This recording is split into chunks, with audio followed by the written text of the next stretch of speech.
we looking? Yeah, come just where the lens is facing. There you go. Okay, everyone, so like I said, they are very, very high in protein, these termites, and the tawny eagle, the Burchell starlings have fed on them. And I have fed on different termites when I was a little kid growing up. Those were the flying ants or reproductive termites of a large fungus-growing termites. So these actually I've never tasted before, and I look forward to it. And I'm going to take one of them now.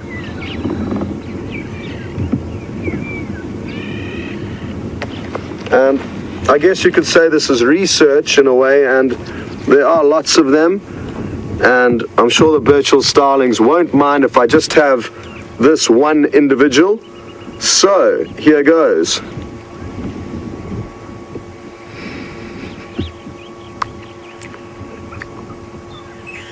To be honest, I couldn't taste too much. A slightly, very slightly acidic taste. A little bit crunchy.